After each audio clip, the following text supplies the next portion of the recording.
4 áreas las que puedes hacer. Uno es tierra, la otra es publicidad, medios de comunicación, y la 4 es el boca a boca, ¿no? ¿Qué pasa? En La Habana, ¿cuál funciona? El último que les menciono, el boca a boca, no existe el sistema de publicidad. Hay ¿cuántos medios? Grana y... ¿no?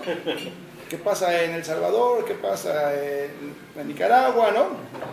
No hay un sistema de pautaje de publicitario, pero tienes los otros 3 campos, ¿no? ¿Qué pasaba con el gobierno de Rafael de los 10 años? ¿No? Los medios de comunicación estaban ahí, se fortaleció el sistema de medios públicos y obviamente pues no funcionaba, pero los otros 3 sí funcionaban, ¿no?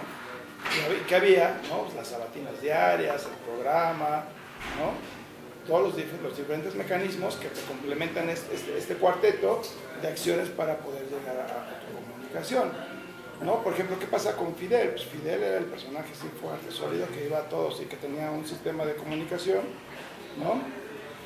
Hasta comunitario, ¿no? En cada calle que tú ibas, cuando ibas a La Habana, de Fidel, o sea, veías los comités y veías en cada casa ahí los escudos, y ahí se reunía la gente a seguir con este adoctrinamiento, ¿no? ¿Qué pasaba en Venezuela? ¿No? En Venezuela se expulsan medios y obviamente no hay un sistema de pautaje per se.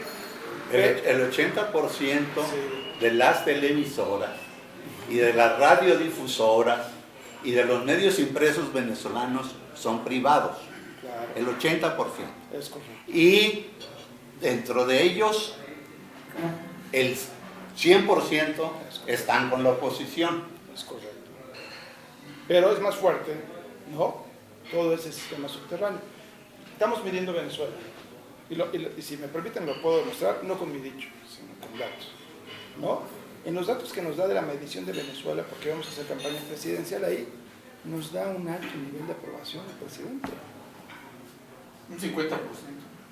Arriba del 50%, más o menos. Y lo puedo demostrar, ¿no? Con datos, con encuestas de cómo está. Entonces, ¿cuál es esa percepción? Lo que bien dice, el 80% que te genera una percepción en medios, mediática, pero no todo es en medios, ¿no? Entonces, ¿qué pasa? Para ser puntual en el caso, pues es de que si tienes un área de pautaje reducida o nula, debías trabajar en las otras 3 para generar esa percepción. Pero si eres cojo, ¿no? Y además juegas al banco, ¿no? Ya están los resultados. Basados en datos, en cifras, en encuestas, no en mis dichos, ¿no? Guerrero, José Antonio. Pues lo siguiente, el interesante presentación nos has hecho en esta tarde y empezaría con una afirmación casi de silogismo: no todo es para siempre. Y aquí vamos en esta dualidad entre la teoría y la práctica, entre la percepción y la verdad, y el presente y el futuro.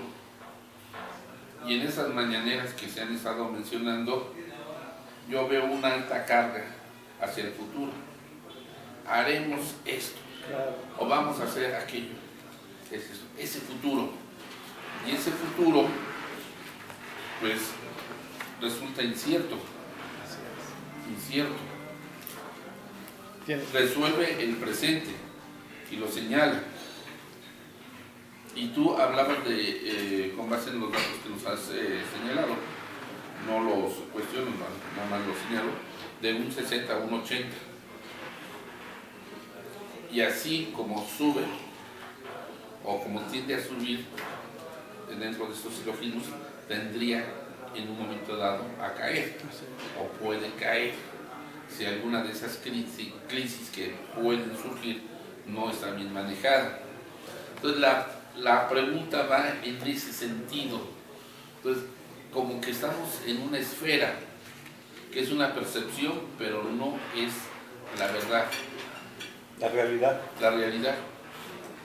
Y si esa percepción se agarra, que es una esfera, se pincha, se desploma todo y viene la cruda realidad, verdad. Y luego nos sentiremos engañados, como nos ha sucedido siempre a finales de sexenio. Entonces, en ese sentido, parece ser que en este momento es lo que está todo a favor, está diciendo, va hacia arriba todo, pero en un momento dado son tantos frentes de batalla que se van a ir sumando cada día que en un momento dado ya no los va a manejar. Tal vez cosas simples o no tan simples, como el caso de las pipas. ¿Por dónde andan las pipas? ¿O en dónde están las pipas? Ciro Gómez Leiva las encontró anoche. Ya las encontró. Ya Sherlock Holmes ya las encontró. Bueno. Entonces la cuestión de estos hechos, o situaciones como la secretaria de Gobernación, si el reportero de Reforma la hubiera consultado, no hubiera sucedido lo que sucedió, pero si la consulta, mata la nota. Claro. Entonces, son circunstancias que pueden pinchar esta burbuja y a lo mejor no, a la primer pinchazo no, pero cuando se van multiplicando y se van dando toda esta fila de problemas que se están formando, en un momento dado va a rebasar a la propia figura de López Obrador, y después por más mañaneras o 3 conferencias al día ya no va a salir del problema, amén de que sus adversarios políticos y enemigos avienten piedras. Piedras pero muy grandes. Mira, Sí. me agradezco mucho tu pregunta porque me da la oportunidad de hablar de la narrativa, ¿no? Efectivamente, la recomendación y la teoría siempre es que hables a visión, ¿no? Tu discurso siempre debe ser a futuro, las narrativas, cuando estás en los primeros 100 años, los 100 días de gobierno, ¿no? Entonces, por lo general, tiendes a hacer 2 cosas, ¿no? Ser responsable de lo que haces o ser víctima de lo que no haces, ¿no? Entonces, ¿qué es lo que vemos en la narrativa presidencial? Pues el segundo, ¿no? Todo es culpa de la corrupción, todo es culpa de los gobiernos anteriores, ¿no? Pero de ahí a pasar a un lenguaje generativo, por llamarlo de alguna forma, de generar realidades, es un paso todavía más complejo y más trabajo para alcanzar. ¿Cuándo es cuando se desinflan, de acuerdo a lo que hemos visto y que está documentado en teorías de comunicación de los gobiernos progresistas? Empiezan a perder gas precisamente por la narrativa. Y vemos todos los casos de los países progresistas, socialistas, de izquierda renovada, o los que como quieran ponerlos, ¿no? Es que cuando empiezan a comunicar sin este lenguaje generativo de realidades, de compromisos, en temas que no son de índole social, de expectativa de gobierno, se empiezan a desinflar. ¿Cómo cuáles? La gestión económica y monetaria. ¿Dónde es el punto más débil de Andrés Manuel? ¿No? Que vimos en los primeros días. El aeropuerto cuánto bajó, los calificadores, ¿no? Que si Fitch calificó, descalificó o bajó el nivel de aprobación de petróleos mexicanos, ¿no? La subida y la fluctuación del peso dólar, ¿no? La otra es la estabilidad macroeconómica, ¿no? A corto y a largo plazo. Vamos a ver cuánto tiempo podemos mantener la tasa de inflación, ¿no? Y obviamente el equilibrio de la microeconomía. ¿Qué quiere decir el de la microeconomía? Cuando tú ves que con los programas sociales no te es suficiente para generar riqueza. El gran problema de los gobiernos progresistas en la narrativa de comunicación es que no generas, no te vuelves próspero. ¿Próspero qué es en términos de economía? Que tú cumplas tus niveles de gasto, que los subsanes, que te vuelvas financieramente sano. ¿Cómo te vuelves financieramente sano, Pablo? Cuando tú tienes en la bolsa asegurado lo que vas a gastar el próximo mes. Superávit. ¿No? Que digas, mi gasto para el próximo mes de marzo son 10 pesos, ya los traigo. Los traes desde febrero. ¿No? Flujo de caja. Flujo de caja. Cash flow. Cash flow. ¿Qué pasó en Ecuador? ¿Qué pasó en Chile? ¿Qué pasó ¿no? En Brasil? En Argentina, con esos gobiernos izquierdos, ¿no? Le pegó al globo. Claro, le pegó al globo, como bien decías. ¿Por qué? Porque no hay cash flow. ¿no? Estos programas son maravillosos para el discurso, para la comunicación, para ganar elecciones, para sumar votos. Pero cuando la realidad es la de veras, el cash flow, el que ves que pues, esta sección va a quedar y qué padre, ¿no? Pero no voy a salir no hay crecimiento económico en mi vida, en lo personal, ¿no? Voy a seguir ganando los 10 pesos mensuales. Pero si no tengo los 10 pesos mensuales para marzo, para abril,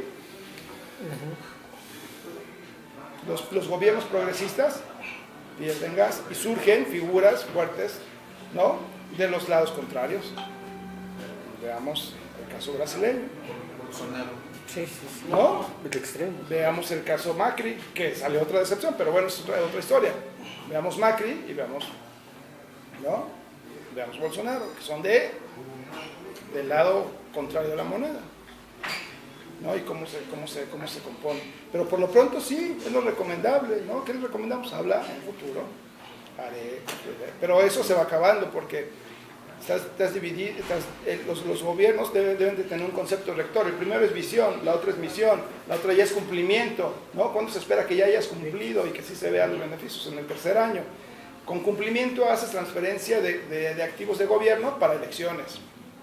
En el tercer año ya debemos de tener acciones realidades, para poder hacer una campaña de medio término que le permita mantener el mismo nivel o mayor de las cámaras y de los gobiernos, o todo lo que haya elecciones, ¿no? Incluso consultas, ¿no? El cuarto año ya es la consolidación de gobierno, ¿no? No estamos como quisieras, pero nunca se había hecho tanto, ¿no? Esas son las frases que decimos, ¿no? No somos lo que quisiéramos, pero hicimos lo que nunca había hecho. Eso es lo que siempre decimos en el quinto año.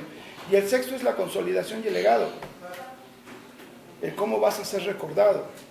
Eso es los conceptos de la teoría de lo que se aplica en cada año. Pero por el momento, si hablamos en términos demoscópicos, la muestra es muy poquita. Todavía no llegamos ni al día de los 100. ¿No? Pero bueno. La frase de aquí es vamos a. Vamos a. Jesús Bautista, esa es la frase. Sí, vamos a. Vamos a. Primero que nada, muchas gracias por la exposición. La verdad es que ha sido muy enriquecedora.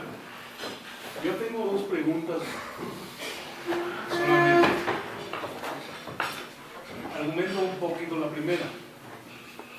Desde la década de los 30 y sobre todo durante y después de la Segunda Guerra Mundial, tanto en Estados Unidos como en Alemania, sobre todo, se pusieron en boga como técnicas de comunicación política y de control de masas, las famosas técnicas de manipulación psicológica.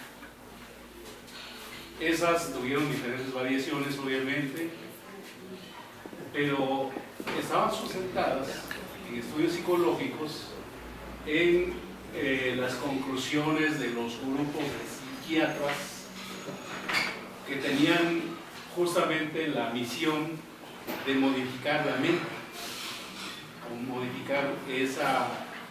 Primero tuvieron como finalidad, digamos, corregir los problemas de la mente. Después, con esas técnicas, las utilizaron para destruirla. Me cuesta trabajo creer, por la exposición que hiciste, que este gobierno tiene un exitoso, digamos, una exitosa estrategia de comunicación política solamente basado en el gran conocimiento, porque eso es indiscutible, en el gran conocimiento que tiene el presidente de la República sobre la realidad que vive el país. Y sobre todo conoce la idiosincrasia, cómo piensa el pueblo, etcétera, etcétera. O sea, eso es indiscutible. Pero no sé si su genialidad dé para tanto, porque vemos una comunicación política bien estructurada, y que, por ejemplo, el hecho de que tenga lo que los psicólogos y psiquiatras norteamericanos llamaban tropas de choque, que ahora serían las famosas redes sociales, que tienen esa capacidad de reaccionar y de atacar o de contrarrestar una mala información, o etcétera. ¿Hasta dónde esa política de comunicación tiene éxito? Porque aparte de ese conocimiento de la realidad, también hay un sustento teórico, no sé si de algún instituto, no sé si de algún grupo de expertos, que le ayuda a aplicarlo en la realidad. Esa es una pregunta que a mí me cuesta mucho trabajo entender, que solamente esa genialidad y esa capacidad de comunicación y ese clic que hace el presidente con el pueblo sea capaz de generar este tipo de percepciones. Y la segunda es, ¿cuál es el riesgo que una comunicación tan exitosa, que logra esos niveles de aprobación, ¿sí?, casi soviéticos, como dijera un alguien que detesto, pero que se llama Ciro Gómez Leiva, hasta dónde este tipo de comunicación puede dar lugar a una tentación autoritaria? Porque se dice, bueno, está pensando en cómo ganar las próximas elecciones. Las intermedias. Las intermedias. Pero ¿qué tal si está pensando en cómo ganar